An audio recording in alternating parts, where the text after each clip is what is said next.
여러분, 인생에서는요, 정말 인생이 깊어지면 깊어질수록, 이런 걸 느낄 때가 있죠. 어느 순간에 탈진하고 소진될 때가 있습니다. 다 방전될 때가 있어요. 내 모든 것이 다 나간 것 같은 그런 느낌이 들 때가 있습니다. 특별히 그럴 때가 언제냐면, 새로운 출발선에 섰을 때, 기존에 있는 모든 것을 마무리 잘했어요. 그리고 직장이 바뀌거나, 또는 사업에 실패하거나, 다른 무엇으로 인하여서 또 다른 출발선에 섰다라고 느껴질 때, 그때 비로소 느껴지는 그런 한계를 경험하게 될 때가 있습니다. 다 쏟아부은 것 같은 느낌. 더 이상 못할 것 같은 두려움. 이것이 바로 인생의 탈진, 소진, 방전이라고도 합니다. 또한 여러분들이 이런 경우들을 느낀 적이 있습니까? 산행을 갈 때 정상을 향해서 막 올라가는데 중간 어느 곳에 갔을 때부터 올라가기 싫은 거예요. 너무 힘든 거예요. 한계를 느끼게 되는 것이죠. 체력의 모든 것이 다 빠져나간 것 같아서 다리서부터 다 흔들리기 시작하는 그런 경험들도 육체적인 소진, 탈진이라고도 생각을 합니다. 그리고 인생의 반환점을 돌았을 때, 인생의 반환점을 다 돌고 달려가야 할 때, 또다시 달려가야 하는 그 상태, 그때도 탈진의 경험을 하게 됩니다. 이런 것을 우리는요, 영혼이 덜컥 지쳐버렸다라고 표현하는 겁니다. 여러분들이 속 안에서부터 지치는 거는요, 감당할 수가 없는 거예요. 겉에 있는 거는요, 체력을 보충하고 먹고 마심으로 인해서 언제든지 회복이라는 것을 가질 수 있지만요, 내 안에 있는 깊은 영적인 그 어려움들은요, 먹고 마심으로 인해서 해결받을 수가 없는 거예요. 그래서 우리는 그것을 해결하기 위해서 여러 곳을 쫓아다녀요. 이곳에서 두리번거리고 저곳에서 혹시 에너지를 받을 수 있지 않을까? 그래가지고 이곳저곳을 또 쫓아다닙니다. 어떨 때는 친구가 너무 좋아서 친구들 모임에 그렇게 마구 쫓아가는 거예요. 그런데 거기에서조차도 위로받지 못하고 탈진의 본질적인 걸 해결하지 못하는 겁니다. 자녀를 통하여서 기쁨을 막 받았지만 그럼에도 불구하고 내 영혼의 깊은 것은 여전히 해결받지 못할 때가 있다라는 겁니다. 그럴 때 우리는요, 기도할 힘도, 기뻐할 힘도, 무언가를 기대할 힘조차 남아있지 않는 상태가 되는 것이죠. 여러분, 어쩌면 2026년 상반기를 그렇게 마무리했을지도 모릅니다. 그런 여러분들에게, 그런 교회에게 오늘 하나님께서 우리들에게 귀한 말씀을 통해서 밑바닥에 있는 완전 방전되어진 그 에너지를 다시금 모아서 회복시켜주는 줄 믿으시길 바랍니다. 마음의 에너지가 완전히 바닥난 분들 오늘 잘 오셨습니다. 오늘 말씀을 통하여서 우리 한번 회복에 대한 은혜를 경험하시길 간절히 원합니다. 가장 깊은 탈진은 언제 오는 줄 아십니까? 진짜 사실 깊은 탈진은요, 아이러니하게도 하나님을 향해 내 모든 것을 다 쏟아보았는데 아무것도 남지 않았을 때라고 생각했을 때, 이때 진짜 영혼의 탈진이 오게 되는 겁니다. 오늘 그 영혼의 탈진의 주인공이 바로 본문에 등장합니다. 바로 엘리야입니다. 엘리야는요, 오늘 본문에 보니까 유독 이 본문에서 계속 반복되는 단어가 있습니다. 여러분도 한번 성경을 한번 볼까요? 그 반복되는 단어는 뭐냐면 생명이라는 단어예요. 생명. 여러분들 우리가 1절서부터 8절까지 본 성경 중에서, 본문 중에서 가장 핵심적으로 드러나는 그 단어는 생명이라는 단어입니다. 아이러니하게도 방진된 자에게, 탈진된 자에게, 탈수된 자에게 가장 필요한 것은 생명이라는 거예요. 여러분들 오늘 이 생명을 뒤쫓아가다 보면 우리가 무엇이 방전되어 있고 무엇이 사라져 있으며 무엇이 바뀌어야지 회복되어야 되는지를 찾게 될 줄 믿습니다. 오늘 보니까 아합이 엘리야가 행한 모든 일과 그의 어떻게 모든 선지자를 칼로 죽였는지를 이세벨에게 말합니다. 아합은 놀라운 일들을 경험했죠. 그 큰 놀라운 일은 뭐냐면요, 그 땅에 비가 오지 않는 거였어요. 가뭄이 드는 거였습니다. 그런데 그들이 섬겼던 우상 숭배했던 바알과 아세라를 다 동원하고서도 850명이라는 그 제사장들을 동원하고서도 비 한 방울 얻지 못했습니다. 그런데 엘리야가 올라가서 하늘에 하나님 앞에 두 손을 펼치고 하나님 비를 내려달라고 불을 내려달라고 해서 하나님께서 불을 내리셔서 그가 가지고 있는 모든 재물들을 다 하나님께서 연락받으시고 그리고 비로 응답하셨어요. 그러고 난 다음에 그 모든 일들이 다 이스라엘 백성이 좋게 여겨서 하나님만이 정말 살아계십니다라고 외치고 고백했던 순간들을 맞이했던 겁니다. 그러고 난 다음에 이 아합이 거기에 있는 제사장들 450명을 다 칼로 죽이게 되는 겁니다. 몰살시켰던 것이죠. 그 이야기를 누구에게 이야기하냐면 자기 아내인 이세벨에게 이야기하는 겁니다. 근데 그 이야기가 그 하나님 앞에 감동되어졌던 그 이야기를 하는 것이 아니라 그들이 잘 알고 있는 우상에 대한 이야기와 또 자기들이 믿고 있었던 또 자기들과 연합했었던 제사장들이 다 죽었다라는 이야기를 알린 거예요. 그랬더니 이 이세벨이 이제 너무도 화가 난 겁니다. 그런데 2절에 보니까 이 이세벨이 사신을 통해서 엘리야에게 보내면서 이렇게 이야기하는 것입니다. 내가 내일 이맘때에 반드시 내 생명을 저 사람들 중 한 사람의 생명과 같게 하리라.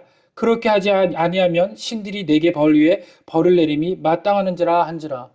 여기에서 계속해서 반복되는 단어는 무엇입니까? 생명이라는 단어예요. 생명을 뺏었으니 내가 너도 생명을 빼앗으리라 라고 이야기합니다. 그리고 3절에 또 그 생명에 대한 이야기가 나옵니다. 그가 이 형편을 보고 일어나 자기의 생명을 위하여 도망하였더라. 반복해서 지금 이 성경의 말씀에서 이야기하는 것은 생명의 귀중함이 그토록 중요하다라는 겁니다. 여러분들 우리들이요 탈진하고 탈수된 상황에서 제일 중요한 것 지켜야 될 것이 무엇입니까? 내 안에 생명이에요. 그 생명이 뭐냐면 바로 내가 하나님을 믿고 있느냐 하나님과 연결되어져 있느냐 바로 그 점이라는 겁니다. 내가 그렇게 지쳐 있음에도 불구하고 하나님과 연결된 것을 알지 못하고 찾지 못하고 확인하지 못한다면 우리 역시 생명을 빼앗길 수 있는 그 위기에 처할 수 있다는 거예요. 그러나 여러분들 고난 가운데, 여러분들 환경 가운데, 지금 여러분들의 상황 가운데 그 상황이라는 것을 보지 마시고 내가 하나님과 연결되어 있는 생명을 가지고 있느냐를 확인하시길 바랍니다. 만약에 여러분들의 고난 받는 상황, 지금 환경이 너무도 안 좋고 상황이 안 좋은 상황이라도 여러분들이 여전히 하나님을 믿고 하나님을 붙들고 있는 상황이라면 여러분들은 그 생명으로 인해서 다시 회복될 줄 믿습니다. 그 생명이 여러분들을 회복시키고 온전하게 완전히 바꿔놓을 줄 믿습니다. 그것이 바로 엘리야였어요. 그런데 여기 본문의 아이러니하게도 이세벨은 전혀 다른 생명을 이야기합니다. 어떤 생명을 이야기하냐면요. 2절에 보니까 이 사신을 엘리야에게 보내어 이르되 내가 내일 이맘때쯤 반드시 내 생명을 저 사람들 중 한 사람 생명과 같게 할 텐데 그렇게 하지 아니하면 뭐라고 이야기해요? 그 앞에 제일 중요한 단어 신들이라는 단어. 지금 이세벨은 하나님을 신이라고 믿지 않고 있는 거예요. 여전히 이세벨은 누굴 신으로 믿고 있는 거예요? 바알과 아세라를 신, 그래서 그들을 신들이라고 이야기하는 거예요. 다시 말하면요, 너 그렇게 열심으로 하나님 앞에 기도해가지고 불로 응답받고 비도 이 땅 가운데 내리게 했지만 내가 죽었느냐? 또는 여기 있는 많은 신전들이 다 파괴되었느냐? 아니라는 거예요. 여전히 변화된 건 없다라는 거예요. 다시 말하면요, 지금 이세벨이 이야기하는 거는요, 너 죽든지 나 죽든지예요. 다시 말하면 신들의 전쟁을 우리 둘이 할 텐데 네가 죽으면 너의 신이 죽는 거고 내가 죽으면 나의 신이 죽는다라는 거예요. 그래서 여전히 네가 그런 일들을 다 했지만 여전히 이 땅은 바알과 아세라로 가득 차 있는 거라는 거예요. 그래서 신들이라는 이야기를 표현을 쓰고 있는 겁니다. 그래서 이제 오늘 엘리야는 그 이야기를 듣고 너무도 실족을 한 겁니다. 자기가 그렇게 나와서 하나님 앞에 얘기하고 모든 민족이 다 하나님 앞에 돌아올 수 있을 정도의 기적을 베풀었는데도 불구하고 기적의 효력이 없는 거예요. 여러분들 저를 좀 보세요. 여러분들 우리 인생 가운데서 기적 원하잖아요. 하나님 치료원, 여러분들의 삶 가운데 뭔가 보수되길 원하잖아요. 가정의 어려움들이 해결되길 원하잖아요. 그런데 그 해결되기 원하는 그 기적을 바라면 지금과 같은 일들이 벌어져도 은혜가 되지 않는다라는 거예요. 그 놀라운 기적이 임했는데도 불구하고 믿는 사람이 일어났어요, 안 일어났어요?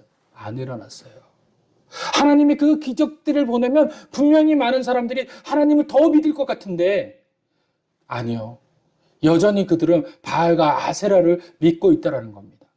그래서요, 기적과 효력은요, 반복되어지면 반복되어질 내성을 강하게 해요. 더 큰 기적을 원하고 더 큰 효험을 원하게 돼 있는 거예요. 그래서 이번이 해결되면 나중에는 그거보다 더 큰 기적을 원하게 되는 겁니다. 그 기적과 효험 속에 여러분들이 여전히 빠져 있다면 여러분들은 하나님을 믿는 것이 아니라는 거예요. 하나님은요, 그 기적과 효험을 주시기도 하지만 그 효력과 기적을 주시지 않는 이유는 그 기적과 효험에 우리가 주목하기 때문에 그런 거예요. 그것보다 누구를 더 주목해야 된다는 거예요? 하나님 자신을 주목하기를 원하시는 겁니다. 그 모든 것을 해결할 수 있는 통치자, 그분은 하나님이십니다. 그 하나님을 믿을 때 비로소 우리에게 기적 같은 일도, 효령 같은 일도 이루어질 수 있다는 겁니다. 오늘 그 일을 이세벨이 그렇게 이야기합니다. 그래서 신들의 전쟁인데 여전히 나는 살아있고 여전히 400명이라는 선지자들이, 제사장들이 살아있으니 여전히 이 땅은 신들을 통해서 통치되는 땅이야. 그랬더니 엘리야가 그것에 상처를 받습니다. 그 많은 하나님의 일들을 했는데 하지 못했으니 도저히 이제 이것을 감당할 수가 없는 겁니다. 그래서 그에게 찾아온 것이 바로 탈진이에요. 탈수고 하나님 앞에 소진되었다라는 그 이야기를 하나님 앞에 이야기하는 것입니다. 그러는 그가 하나님 앞에 나가서 이제 하나님을 찾아 나서기 시작합니다. 오늘 엘리야는 완전히 무너져 내린 이유가 그를 죽이겠다고 하는 그 이세벨의 협박 때문에 그가 두려워서 떠난 것이 아닙니다. 그는 자기가 생각했던 희망이 완전히 무너졌기 때문에 자기 스스로가 이젠 죽어도 상관없다라는, 죽어도 되는 인생처럼 느껴졌다라는 겁니다. 여러분들, 우리도 마찬가지입니다. 우리가 정말 탈진하는 순간은요, 하나님의 일하심보다 내가 하는 기대가 더 클 때 우리가 탈진하게 되는 거예요. 하나님의 일하심을 보지 않고 내가 바라고 내가 이 정도로 하면 하나님께서 이렇게 해주시겠지를 더 바라는데 그렇게 했는데도 불구하고 이루어지지 않을 때 탈진하는 거예요. 누가 제일 많이 탈진하냐면 개척교회 목사가 제일 많이 탈진합니다. 이렇게 열심히 하고 이렇게 정말 두드리고 기도하고 하는데도 하나님 붙여주시지 않고 성도가 차지 않고 또 많은 것이 들려오지 않을 때 탈진해요. 탈수합니다. 왜 그래요? 내 기대가 더 컸기 때문에 그렇습니다. 하나님은요, 내가 그렇게 하더라도 하나님은 일하고 계세요. 내가 멈춘 순간에도 하나님은 일하고 계실 줄 믿습니다. 바로 여러분들 앞에 보이는 이것이 증거라는 거예요. 저는 기대를 안 했는데 하나님은 일하신다라는 거예요. 이렇게 위로하신다라는 거예요. 세워놓고 보니, 땀 흘려 일어놓고 보니 하나님의 일하심이 보이기 시작합니다. 깜짝 놀랐어요. 그리고 먹먹하게 불이 딱 꺼진 가운데 중간에 서 있다 보니까 너무도 은혜가 된 거예요. 임직 한 사람 세우는 것이 담임 목사에게는 너무도 큰 영광이지만 또 교회에게도 영광입니다. 그리고 또 임직을 준비하시는 분들이 줄줄이 서 있다는 것도 저에게는 너무 큰 영광이에요. 그런데 그 가운데 탁 서서 느껴지는 누가 알아봐 주겠습니까? 그런데 하나님이 이렇게 알아봐 주시는 거예요. 그리고 채워주시는 겁니다. 그때 하나님이 보이지 않으시는 그 감동과 은혜들을 경험하게 되는 경우라는 것입니다. 여러분들, 내가 이 정도 기도했고 내가 이 정도 헌신하고 섬겼는데 왜 내 가정은, 내 일터는, 내 건강은 여전히 이 모양이야 라고 하지 마십시오. 결과가 내 기대와 다를 때 우리의 영혼이 급격하게 탈진하고 소외되고 소진되어집니다. 저는 그것이 염려됩니다. 여러분들, 그것에 목숨 걸지 마시고 오늘 말씀을 통해서 하나님의 은혜로 채널을 바꾸시면 분명히 하나님의 뜻이 보이게 될지 믿습니다. 본문은 낙심한 엘리야의 상태를 이렇게 표현합니다. 그가 이 형편을 보고 일어나 자기의 생명을 위하여 도망하였더라. 이제껏 엘리야는요, 도망하는 사람이 아니었어요. 오히려 많은 사람의 생명을 채워준 사람이었습니다. 여러분들 성경에 보면요, 엘리야가 나타나서 제일 먼저 한 게 뭐예요? 사르밧 과부의 가정을 살리는 거였습니다. 그 가정에 양식이 없는 걸 양식을 채워주고요, 생명이 소멸되어질 수 있는 부분들을 염려해서 그들을 세워주는 사람이 바로 엘리야였습니다. 그뿐입니까? 까마귀를 통해서 음식을 조달받아서 자기의 생명을 채우기도 했고요. 또 그뿐입니까? 많은 그 이스라엘 백성들을 하나님의 놀라운 능력으로 인해서 회복시키고 많은 그 가뭄에 있는 땅들을 다시금 하나님의 땅으로 바꿔준 그 사명을 온전히 했던 사람이 누구예요? 엘리야였습니다. 그러니 엘리야는요, 능력이 없는 사람이 아니에요. 부족한 사람이 아니에요. 능력이 충분하고 능력이 온전히 있는 사람입니다. 그런데 그가 탈진하고 소진이었을 때 어떤 일이 벌어지냐면요, 사명은 간 것 없고요, 오직 내 생존만 생각해 보이는 거예요. 오늘 보니까 어떻게 됩니까? 3절에 보니까 그가 이 형편을 보고 일어나 자기의 생명을 위해 도망하여 유다에 속한 브엘세바에 이르러 자기의 사환을 그곳에 머물게, 자기의 생명을 위해서 도망했다라는 거예요. 그러니까 사명은 이제 그 전까지만 해도 사람을 살리고 나라를 살리고 회복시켜주고 하는 게 사명이었는데, 탈진이라는 게 오니까, 탈수라는 게 오니까 어떤 게예요? 사명이 멀어지기 시작합니다. 자기의 희망과 기대가 하나님으로부터 소망 가운데 끊어졌다고 여겨지니까 다 내팽개치고 싶은 거예요. 자기 직분도 내팽개주고 싶은 거예요. 목사도 마찬가지입니다. 막 하다가 그 개척교회에서 이렇게 하면 어느 날 하나님 저 뭡니까? 도대체 저를 왜 세우셨습니까? 이렇게 돼. 이게 탈진이에요. 하나님 다 배반하고 떠났습니다. 라고 지금 엘리야는 하나님 앞에 단언한 겁니다. 저 혼자뿐입니다. 그러나 그것은 탈진한 엘리야의 착각이었습니다. 성경은요, 하나님은요, 훗날 요 본문의 뒤에서 이렇게 말씀하십니다. 내가 바울에게 무릎 꿇지 아니한 7,000명을 너에게 남겨두었다. 얼마나 위로되고 얼마나 하나님의 놀라운 능력이십니까? 오늘 저와 여러분들이 탈진할 때 기억해야 될 것은 7,000명이 여전히 남겨져 있다는 사실입니다. 할렐루야. 여러분들 끊어져 있는 소망을 붙드십시오. 여러분들 지쳐 있습니까? 여러분들이 여전히 이제 하나님 날 못할 것 같아요 라고 하십니까? 하나님 여러분들에게 이야기하십니다. 여전히 너를 위해서 7,000명이 준비되어 있다.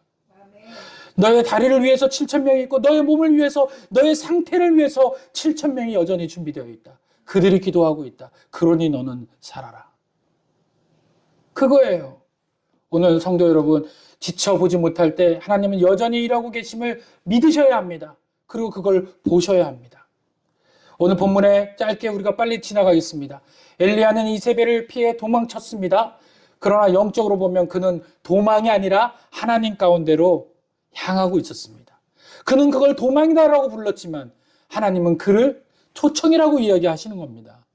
엘리야는 도망갔어요. 이세벨을 피해서. 어디로 도망갔냐면요, 브엘세바라는 곳으로 도망갑니다. 이 브엘세바는요, 이스라엘 전체 땅을 이야기할 때 단에서 브엘세바라고 얘기해요. 단이라는 건요, 북이스라엘 맨 끝쪽 북쪽이고요, 브엘세바는요, 남유다 맨 끝 남쪽이에요. 그래서 이 두 곳은요, 성지예요. 그래서 만약에 엘리야가 그쪽으로 도망갔다라는 것은 하나님의 성전으로 도망간 것과 같은 겁니다. 피난처가 그곳으로 도망간 거예요. 다시 말하면 우리는 도망갈 때가 어디로 도망가야 돼요? 교회로 도망와야 되는 거예요. 문제가 있으면 하나님 앞에 도망와야 되는 겁니다. 그곳에 와서 하나님의 진실함을 통해서 하나님과 교제함으로 인해서 하나님의 열리신 은혜를 통하여 완전히 회복되어지는 역사를 경험하셔야 될지 믿습니다. 사마리아에서 브엘세바로 갔던 그가 브엘세바로 그치지 않고 브엘세바로 또 다른 곳으로 도망을 갑니다. 여기서 얼마나 이 도망, 다시 말하면 생명을 위해서 그랬냐면요, 자기의 개아시, 몸종을 브엘세바에 머물게 해요. 근데 브엘세바라는 도시잖아요. 그 도시에 머물게 하고요, 자기는 광야로 들어갑니다. 광야는요, 히브리어로 미드바르라고 이야기합니다. 미드바르는요, 다바르라는 뜻과 연결되어 있어요. 다바르라는 얘기는 말씀이라는 뜻입니다. 다시 말하면 광야는요, 모든 것이 끊겨서 죽는 곳이 아니라 인간의 눈으로는 다 죽게 보이는 곳이지만 하나님의 뜻으로는 그곳에 말씀이 거하고 하나님의 역사가 임하며 하나님의 임재가 성취되는 곳이 바로 광야인 줄 믿으시기 바랍니다. 오늘 저와 여러분들이 어디로 가야 되냐면 바로 미드바르, 광야로 가게 되어 있다는 겁니다. 여러분들, 그래서 하나님은 우리들에게 문제가 생기면 이때 어느 때 어디로 불러요? 광야로 초청해줘요. 아무도 없게 만듭니다. 사람들이 다 떠나가요. 그리고 내가 다 싫어져요. 그리고 조용한 자리에 찾게 돼요. 그것이 어떨 때는 골방이 될 때가 있고요. 어떨 때는 혼자 여행을 떠나는 경우도 있어요. 또 어떤 분은요, 교회에 찾아올 수도 있어요. 그것이 인생의 광야인 겁니다. 그곳에서 하나님께서 조용히 함께 교제하는 것입니다. 하나님의 음성이 이제 들리기 시작하는 것입니다. 자, 그러고 난 다음에 맨 마지막에 그 엘리야는 어디 가요? 호렙산으로 가요. 호렙산은 어디냐면 바로 시내산입니다. 호렙산은요, 모세가 하나님을 첫 번째 만나서 신을 벗었던 곳, 그것이 호렙산이었어요. 그리고 하나님께서 십계명판을 줬던 것이 바로 시내산이었어요. 호렙산이라는 것은 뭐냐면요, 큰 산 전체를 이야기할 때 호렙산, 하나님의 영토라고 이야기합니다. 그리고 그 중에 한 부분, 그거를 시내산이라고 얘기해요. 그러니까 호렙산은 큰 범위에서 이야기하는 거고 작은 범위에서는 시내산을 이야기하는 겁니다. 거기서 시내산에서 하나님의 말씀을 듣고 내려왔습니다. 그러고 난 다음에 하나님의 초청을 입었던 것이 또 어디냐요? 호렙산이었어요. 호렙산이었습니다. 그리고 오늘 또 누가 인생의 끝에서 그곳을 찾아갑니까? 바로 엘리야가 호렙산을 찾아갑니다. 호렙산은요, 사명의 시작점이자 언약의 중심이 바로 호렙산인 것입니다. 바로 주의 몸된 교회가 호렙산이며 하나님의 음성을 귀 기울이는 곳이 교회라는 것입니다. 할렐루야. 그래서 결과적으로 호렙산에 와서 무엇을 하냐? 바로 그리스도 예수 안에 거하는 삶으로 또 삶이 바뀌게 되는 겁니다. 하나님께서 먼저 그 엘리야에게 이제 초청하셔서 하는 일들이 있는데 먼저 뭘로 하셨냐면 먼저 먹이셨습니다. 그래서 오늘 우리의 제목도 일어나 먹으라라는 것입니다. 하나님께서 제일 먼저 하시는 일은 지친 자, 모든 것이 방전된 사람에게 하는 것은 위로와 공급이에요. 먼저 먹이세요. 그래서 하나님 가장 그들에게 그 엘리야에게 먼저 하신 것이 등을 어루만지며 떡을 먹이시며 이렇게 이야기합니다. 일어나 먹으라. 지친 영혼에게 명령보다 공급이 먼저이신 것입니다. 왜 너 지쳐있느냐? 막 혼낼 수도 있잖아요. 내가 너에게 준 사명이 어딘데? 이러지 않으시고 하나님께서는 그래, 그럴 수 있어. 먹어. 먼저 먹어야 해. 얼마나 큰 아버지의 뜻입니까? 여기서 히브리어 단어로 쓰인 것이 쿰이에요. 쿰. 그래서 예수님께서도 그 얘기를 씁니다. 달리다굼, 일어나라 소녀야. 이것이 바로 일어나다라는 겁니다. 저와 여러분들에게 일어나라라고 이야기하는 것은 히브리어 언어로 살아나라라는 뜻입니다. 그리고 내가 다시 세울 것이다 라는 통치의 방법입니다. 하나님께서 엘리야에게 낙심하고 있는 상황에서 그에게 이렇게 이야기합니다. 죽음 쪽으로 기울어져 있는 너가 내가 나의 힘으로 다시 너를 생명 쪽으로 다시 세우리라. 지금 넘어져 있습니까? 여러분들 지쳐져 있습니까? 그거 죽음이라고 여러분들 탄식하고 있습니까? 이제 쿰하십시오. 여러분, 하나님은 세우실 겁니다. 세우실 줄 믿습니다. 그래서 하나님은 어루만지며 숯불에 구운 떡과 물 한 병을 주십니다. 이 떡은 생명의 떡이고 물은 회복의 은혜인 것입니다. 그래서 떡은요, 말씀이고요. 물은 은혜예요, 은혜. 그래서 여러분들과 말씀과 은혜를 함께 가야 여러분들이 먹고 채워지는 역사가 있게 될 줄 믿습니다. 여러분들, 우리들이 육체가 지치면 바깥에서 음식을 먹죠. 그 음식을 아무리 맛있는 음식을 먹는다고 해도 그 음식이 10번을 먹게 된다면 그 이후로 그 음식이 맛있어져요? 안 맛있어져요. 그 음식이 더 이상 먹고 싶지 않은 음식이 될 수도 있습니다. 여러분들의 관계들도 마찬가지예요. 아무리 좋은 곳을 놀러 다녀도 그 놀러 간 곳이 10번 반복해서 똑같은 곳을 갔다 그러면 그 다음부터는 다른 놀러 갈 곳을 찾고 있는 거예요. 그렇죠? 그러나 하나님 말씀은 아니라는 거예요. 똑같은 본문을 매번 다르게 봐도 그 본문의 역사가 너무도 크고 은혜가 되었다라는 겁니다. 히브리서에서는 그 말씀을 이렇게 이야기합니다. 하나님의 말씀은 살아있고 활력이 있어 좌우의 날선 어떤 것보다도 예리하여 혼과 영과 및 관절과 골수를 찔러 쪼개기까지 하며 말씀은 이렇게 치료하며 회복시키며 완전하게 다르게 합니다. 그래서 우리가 말씀을 반복되어서 보더라도 똑같은 본문이라도 그 본문이 다르게 느껴지는 겁니다. 왜 그럴까요? 본문은 살아있기 때문에 그렇습니다. 하나님께서 쓰셨기 때문에 그렇습니다. 신약에 봐서는 똑같은 일들이 벌어집니다. 갈릴리로 돌아가 실패감에 빠져있는 제자들에게 예수님께서 바닷가에서 숯불을 피우시고 제일 먼저 하는 게 위로하셨어요. 먹으라. 할렐루야. 오늘 저와 여러분들에게 하나님께서 먹으라라고 이야기하십니다. 말씀을 먹어야 됩니다.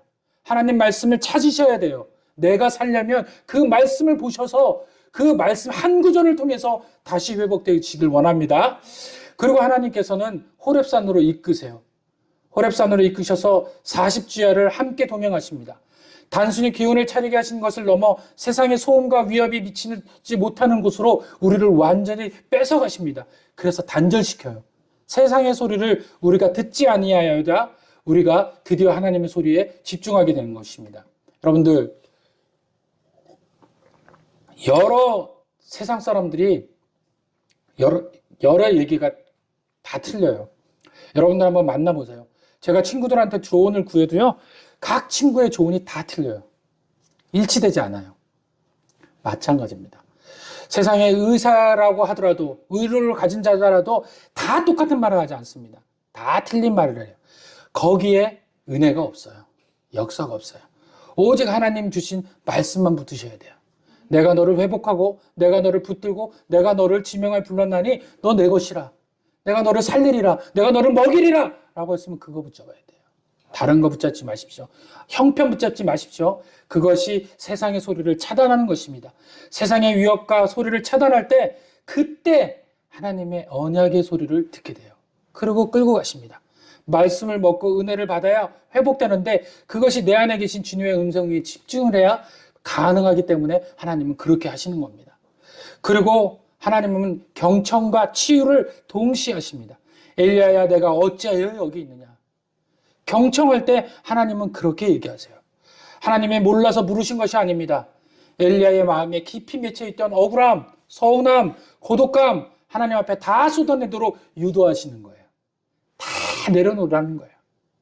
몰라서 묻는 게 너 여기 왜 왔니? 라는 이유가 다 쏟아내 라는 겁니다. 그것이 바로 하나님께서 영적 상담자이자 치료의 가정인 줄 믿으시길 바랍니다. 그래서 우리를 치료하시는 겁니다. 마지막으로요, 크고 강한 바람이 불고 지진이 나고 불이 일어났으나 하나님은 거기 계시지 않았다라고 후반부에 말씀하십니다. 그 모든 폭풍이 지나간 후에 비로소 하나님의 세밀한 음성이 찾아오십니다. 엘리야는 갈매산의 불처럼 눈에 보이는 거대하고 화려한 역사만을 기대하고 있습니다.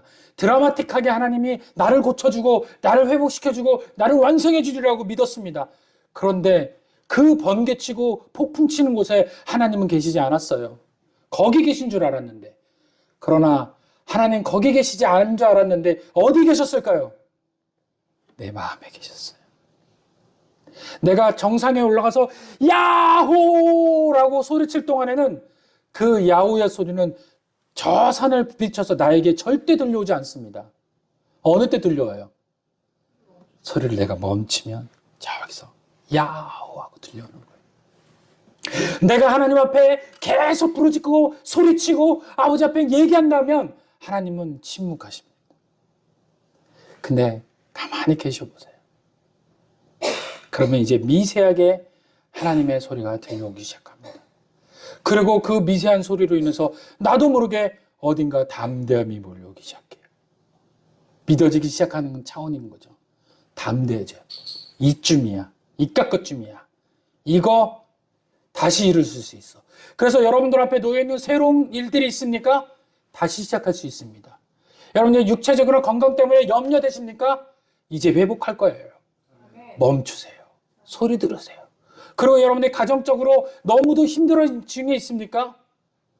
뛰어다니지 마세요. 기도해 보세요. 하나님의 소리를 찾으시길 원합니다. 그리고 마지막은 하나님의 그들에게 기름을 부어서 그를 다시 세상으로 보내십니다. 여러분들 엘리야를 먹고 마시게 한 호렙산에서 인도하시고 상처를 다 쏟아내고 하시고 그리고 하나님 음성으로 최후로 만나주신 다음에 뭐라고 하시냐면 사명을 다시 세워주시는 거예요. 이제 일해야 되는 겁니다. 그 일은요, 단순한 일이 아니라 하나님께서 채우시는 일이며 하나님의 능력을 선포하시는 선포처가 되시길 믿습니다. 그래서 하나님께서 새로워 주신 그 은혜를 통해서 내가 마음 놓고 모든 일을 감당할 수 있는 것입니다. 말씀 마칩니다. 지금 내 인생의 막다른 골목 브엘세바에 서 계십니까? 메마른 광야를 지나며 지쳐 계십니까? 로뎀나무 아래 주저앉아 낙심하고 계십니까? 오늘 맥주감사주일에 하나님께서 저와 여러분께 세미한 음성으로 말씀하십니다. 일어나 먹으라. 이 말씀은 단순히 육신의 밥을 먹으라는 뜻이 아닙니다. 내가 내 생명을 절대 포기하지 않았으니까 내 인생은 아직 끝나지 않았다. 너 더 사명 가져야 돼. 내가 너를 반드시 나의 힘으로 다시 살려내겠다. 하나님 강력한 사랑의 선포이십니다. 그리고 이렇게 말씀하십니다. 내가 갈 길을 다 가지 못할까 하노라. 우리에게는 아직 가야 할 남은 반년의 길과 사명의 길과 인생의 길이 여전히 남아 있습니다. 여러분들 생각하는 그 착각의 생각에서 벗어나십시오. 짧은 인생이 아닙니다. 여전히 하나님께서 주시려는 인생은 너무도 큰, 너무도 많은 인생의 날수가 준비되어 있습니다. 우리가 드리는 맥주 감사는 단순히 내 손에 쥐어진 풍성한 열매만을 보고 드리는 조건부 감사가 아닙니다. 그런 미래에 대한 은혜를 감당하며 하나님 앞에 드리는 감사가 되어야 합니다. 내 기대대로 되지 않아서 낙심했습니까? 내 순간에 내 머리맡에 은밀히 숯불을 피워놓고 계시는 주님을 한번 올려다 보십시오. 하나님 신실하시고 큰 은혜로 우리를 돌보시고 있으심을 깨닫게 되는 신앙으로 바뀌게 될 줄 믿습니다.